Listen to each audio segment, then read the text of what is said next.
থেকে দেশের সৌন্দর্য রক্ষায়, দেশের যানজট মুক্ত বাংলাদেশ গড়ার লক্ষ্যে আমরা এটা করতেছি। ছাত্র সমাজরা যাতে দেশের উন্নতির দিকে সুন্দর আগামী ভবিষ্যতে যাতে আমরা সুন্দর একটা বাংলাদেশ গড়তে পারি, সেই উদ্দেশ্যে আমরা আজকে না, আমরা সেই জুলাই থেকে আমরা রাজপথে আসি, যাতে রাস্তায় যানজট না হয়, যাতে ওরা সুন্দরভাবে ওদের সমাবেশ, রাস্তার মানুষ যাতে ভোগান্তি ছাড়াই রাস্তা পারাপার করতে পারে। সেই জন্য আমরা আজকে রাজপথে নেমে আসছি সুন্দরভাবে। ট্রাফিক যেহেতু আমাদের পুলিশ ভাইয়েরা নাই রাস্তায়, তাই আমরা ছাত্র সমাজ মিলে রাস্তার ট্রাফিকের কাজগুলো করতেছি, পরিষ্কার পরিচ্ছন্নতা কর্মীদের কাজগুলো করতেছি, আমি আমার ভাই ছাত্র সমাজেরা।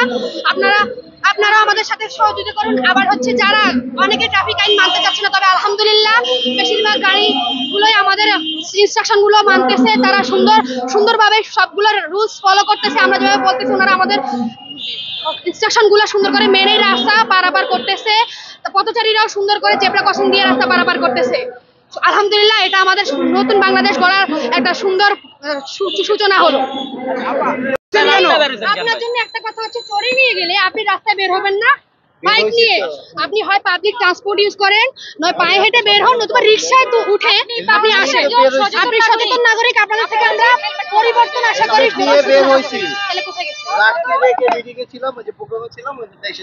আপনি আপনার হেলমেট যদি সেভ না করতে পারেন, আপনি বাংলাদেশের সম্পদ, বাংলাদেশের মানুষ, এগুলোকে কিভাবে সেভ করবেন? হেলমেটে প্লিজ আপনাদের কাছে আমরা এটা প্রত্যাশা করি। আমি আসছি দুপুর 12:30টার দিকে। আমি ইনশাল্লাহ রাত 8টা পর্যন্ত থাকবো। যেহেতু আমি মেয়ে, আমার একটা সেফটিও আছে, আর আমার একটা যেখানে থাকি সেই প্রতিষ্ঠানের একটা রুলস আছে, সেহেতু আমি রুলস ভঙ্গ করলে আমি কখনো অন্যকে রুলসের দিকে রাখতে পারি না। তো প্রথমে নিজে মানবো, দেশ অন্যকে সচেতন করবো যে তারাও যাতে রুলস গুলো সব মানে। আর তাই আমি 8টা পর্যন্ত থাকবো ইনশাল্লাহ, আশা করি রাস্তায়। তারপর আমার ভাইয়েরা যারা আমাদের সাথে রাজপথে আছে, তারা ইনশাল্লাহ তার বাকিটা সামাল দিবে। আপনাকে দেখা গিয়েছিল যে আপনি এই পাশ থেকে ওই পাশে কিন্তু দৌড়ে কিন্তু আপনি ট্রাফিক বা অন্য যারা যাচ্ছে তাদেরকে আপনি সাহায্য করছেন।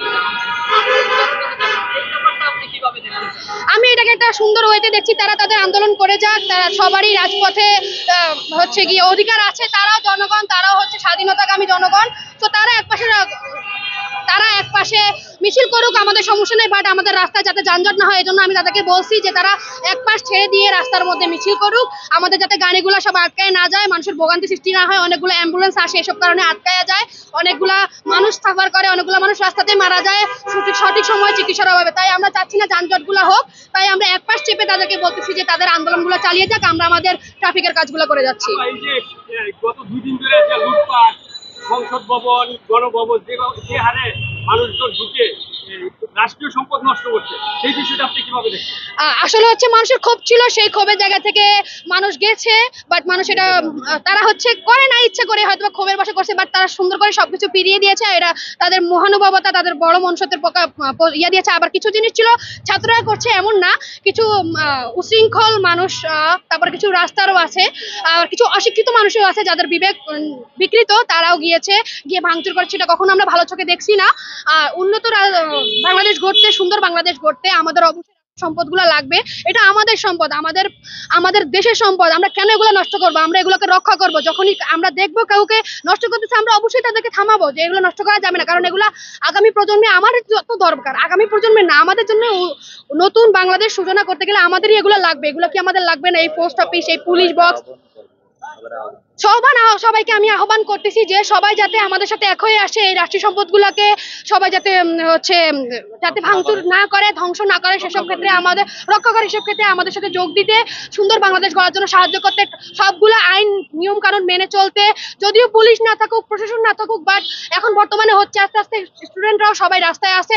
সুন্দর করে যদি আপনারা সহযোগিতা করেন, ইনশাল্লাহ আমরা একটা সুন্দর বাংলাদেশের সূচনা করতে পারবো।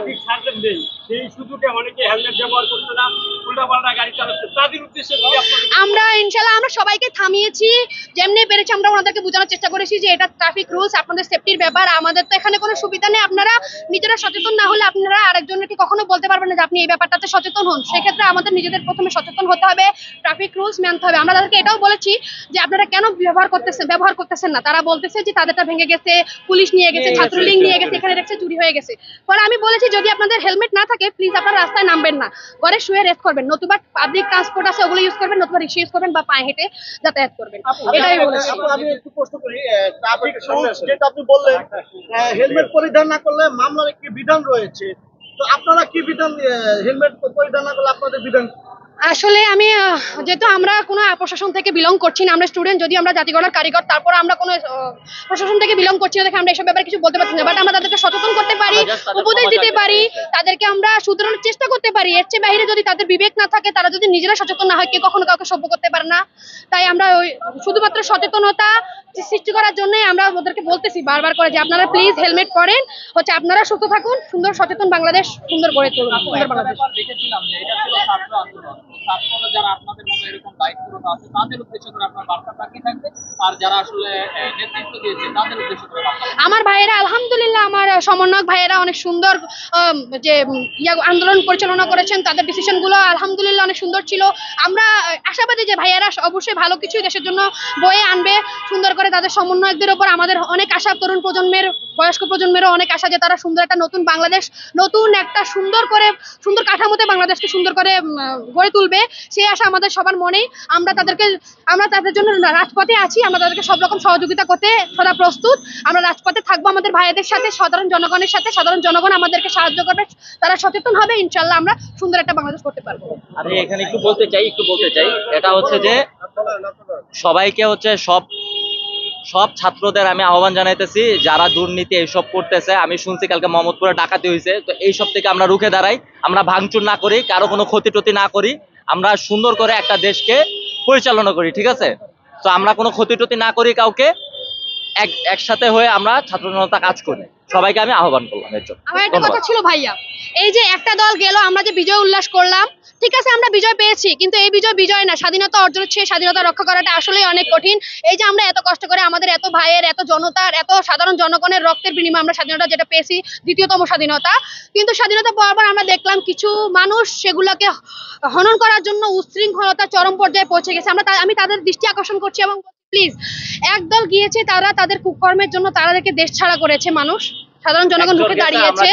আমরা চাই না কোনো রকম আর চোর আসুক, কোনো রকম দাঙ্গা হাঙ্গামাকারীরা আসুক। আমরা চাই সুন্দর সভ্য একটা বাংলাদেশ চাই।